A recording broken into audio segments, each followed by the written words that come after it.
Hello, Neil and Buzz. I'm talking to you by telephone from the Oval Room at the White House.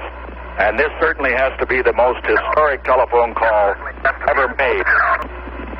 I just can't tell you how proud we all are of what you... For every American, this has to be the proudest day of our lives. And for people all over the world, I am sure they too join in recognizing what an immense feat this is. Because of what you have done, the heavens have become a part of man's world.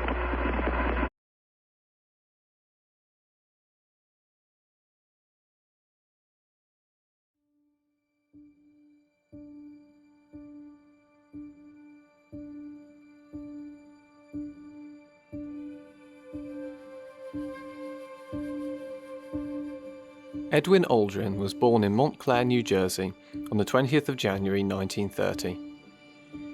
His mother, Marion Moon, was the daughter of an Army Chaplain. His father, Edwin Aldrin, was a colonel in the Air Force. Buzz grew up in New Jersey, and after graduating from Montclair High School, he was educated at the US West Point Military Academy, graduating third in his class with a BS in Mechanical Engineering. Upon graduation, he entered the United States Air Force and received pilot training in 1951. Aldrin flew 66 combat missions in F-86s in Korea, destroying 2 MiG-15 aircraft. Known to all by his nickname Buzz, Aldrin was also one of the most important figures in the accomplishment of Project Apollo, which successfully landed an American on the Moon in the 1960s. Aldrin became a NASA astronaut in October 1963. The same year that he wrote a dissertation on orbital mechanics to earn a PhD from the Massachusetts Institute of Technology in Cambridge. On the 11th of November 1966, he orbited the Earth aboard the Gemini 12 spacecraft, a revolutionary flight that successfully ended the Gemini program. Aldrin became one of the key figures working on the problem of rendezvous of spacecraft in Earth or lunar orbit, and docking them together for spaceflight. Without these skills, Apollo could not have been successfully completed. Aldrin was ideally qualified for this work, and his intellectual inclinations ensured that he carried out these tasks with enthusiasm. He was also a central figure in devising the methods necessary for carrying out the astronauts' extravehicular activities. This too was critical to the successful accomplishment of the Apollo missions.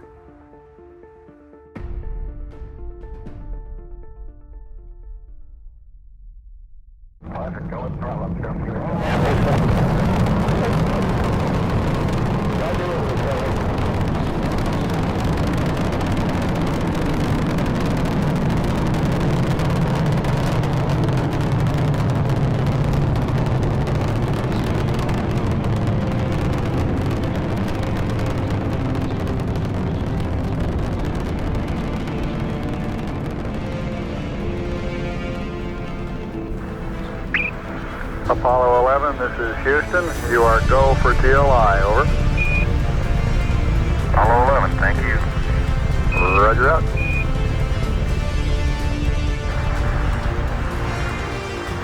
Ignition.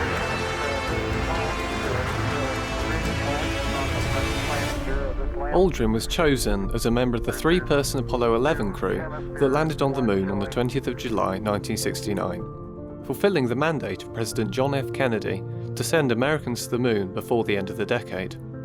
Aldrin was the second American to set foot on the lunar surface, and he and Apollo 11 commander Neil Armstrong spent around 20 hours on the Moon before returning to the orbiting Apollo command module with 46 pounds of moon rock. The walk, which was televised, drew an estimated 600 million viewers, making it the largest television audience in history.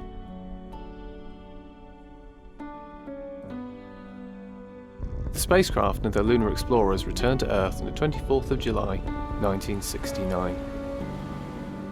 Aldrin was decorated with the Presidential Medal of Freedom, followed by a 45-day international goodwill tour for his part in the Apollo mission. Other honours include having asteroid 6470 Aldrin and the Aldrin crater on the Moon named after him. Aldrin and his Apollo 11 crewmates Neil Armstrong and Michael Collins also received the Congressional Gold Medal in 2011. Since retiring from NASA, Aldrin turned to studying advancements in space technology. He devised a spacecraft system for missions to Mars known as the Aldrin Mars Cycler, and received 3 US patents for his schematics of a modular space station, star booster reusable rockets, and multi-crew modules. He also founded Share Space Foundation, a non-profit organisation devoted to advancing space education, exploration, and affordable spaceflight experiences.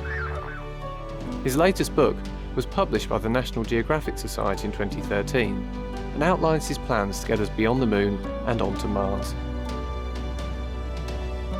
Buzz continues to chart a course for future space travel and remains a source of inspiration to the next generation of explorers and innovators.